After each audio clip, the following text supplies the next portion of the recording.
Hello दोस्तों, आप देख रहे हैं MTN न्यूज़। आज हम औरंगाबाद के मशहूर अबुल आला हाशमी साहब के साथ है खास मुलाकात में। आइए उनसे बात करते हैं इलेक्शन को लेकर के, क्या एक्टिविटीज रही, क्या वजह रही, कहाँ कमी हो गई, क्या वजह थी जो उनको इस बार हार का सामना करना पड़ा। क्या कहेंगे अबुल आला हाशमी साहब? आपका हमारी खास मुलाकात में वेलकम है। कैसे रहा इलेक्शन कैंपेन, क्या रहा? सबसे पहले तो अल्हम्दुलिल्लाह मैं अल्लाह का शुक्र अदा करता हूँ। प्रभाग 5 के जो वोटर्स थे उन्होंने हमारे पैनल को भरपूर साथ दिया, भरपूर वोट दिए।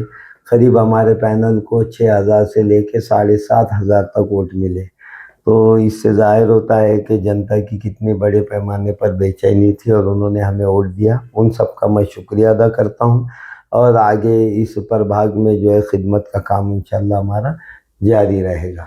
पहले से ही ये MIM के बोले जा रहे थे कि 35 से 40 सीटें निकलेंगी, 30 सीटें निकलेंगी, तो वही समीकरण सामने आया। तो इसमें नहीं क्या देखिए, धांधलियां हुई, क्या लगता है आपको? ये जो रिजल्ट है इसको हम टोटली जो है नेटवर्क हैकिंग मानते हैं। ये ईवीएम के ज़रिए नेटवर्क को हैक करके, मोबाइल नेटवर्क जो भी इनका नेटवर्क होता है उससे हैक करके ये फेक रिजल्ट है।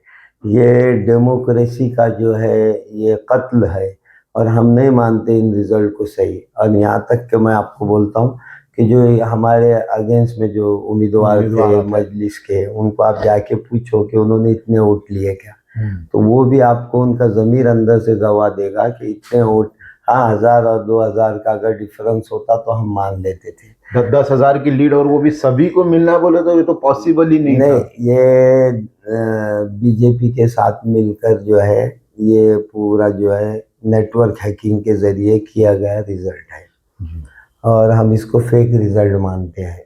और इसके आगे मैं यही दरख्वास्त करूँगा कि जितने बड़ी बड़ी पॉलिटिकल पार्टीज़ है, जिसमें से हमारे उद्धव ठाकरे साहब हो गए, अजित दादा हो गए, जितने सेक्युलर पार्टियां हैं, इन्होंने जो है ये डिमांड रखना चाहिए कि अगला कोई भी इलेक्शन जो है बैलेट पेपर पर हो।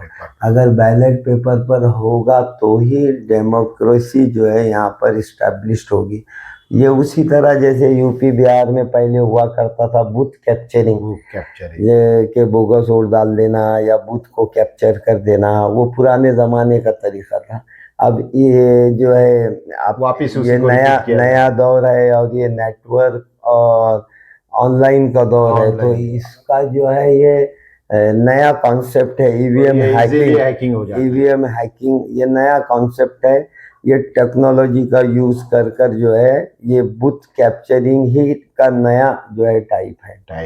क्या कहेंगे? अभी 2 दिन पहले इम्तियाज जलील ने जीत के आते ही कहा कि हम डेवलपमेंट के साथ अगर है बीजेपी तो हम उनके साथ रहेंगे, उनके साथ जाएंगे। नहीं, ये तो देखो, डेवलपमेंट हो या ना हो, असल में ये इम्तियाज जलील जो है ये पहले से बीजेपी के साथ है।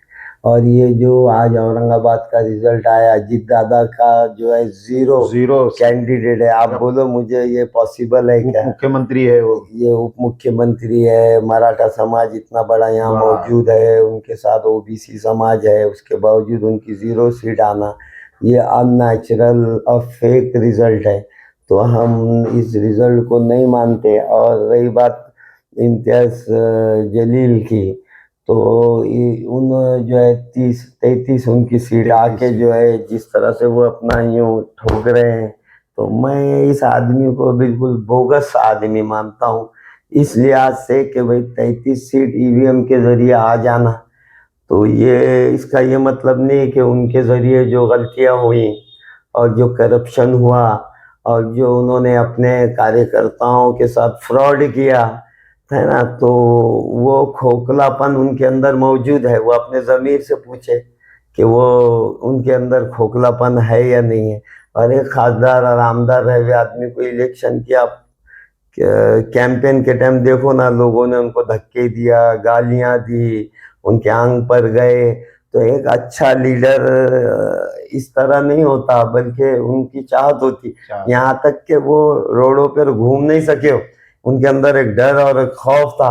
वो तो हमारे सीपी साहब ने, बेचारों ने जैसे तैसे जो है माहौल को कंट्रोल किया, वरना इस आदमी ने तो मुसलमानों को मुसलमानों से लड़ा दिया और आपस में सारे शहर को, सारे मुसलमानों को एक दूसरे का दुश्मन बना दिया। तो इस तरह दलित भी विरोध में हो गए। दलित समाज पूरा विरोध में हो गया। तो ये लीडर नहीं बल्कि ये लोगों को लड़ाने वाला आदमी है। मैं तो यही कहूंगा कि ये जो कुछ भी है मुसलमानों की मोहब्बत जो लोगों ने वोट डाल दिया, या ये कौम और मिल्लत के नाम वो कौम और मिल्लत अकबर साहब और हमारे असदुद्दीन अवैसी साहब और उनकी टीम यहाँ आके मौजूद थी, जो गंदगी इन्होंने फैलाए थे, माफी तलाफी करके किसी तरह खींचतान करके यहाँ तक इनको पहुंचाया गया।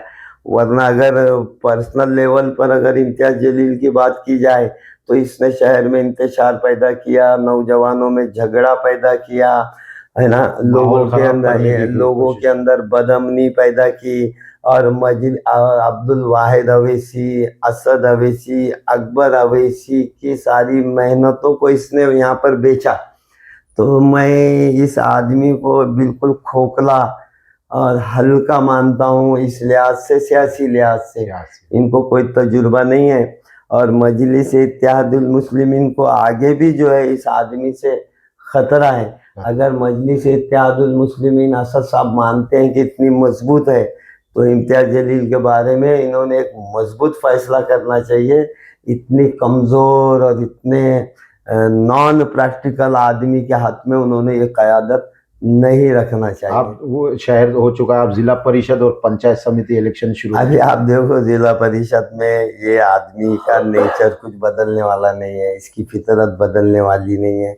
ये अंदर से खोखला आदमी है, फ्रॉड आदमी है ना। और इसके अंदर कोई तहरीकी सलाहियत, तंजीमी सलाहियत, ऐसी कोई सलाहियत नहीं है। इसको सिर्फ लोगों के जज्बात, लोगों की कौम का जज्बा, इसको बेहतरीन तरीके से अपने मफाद में बेच देना और बाद में मिल्लत के नाम पर रोना धोना करना और हैदराबाद के लोगों को बुलाना और फिर उनसे माफ़ी तलाफ़ी करके खुद कैश कर लेता और बाद में जो है लोगों को बुला के उसको मेकअप करने की कोशिश करता। ये बार बार हो गया।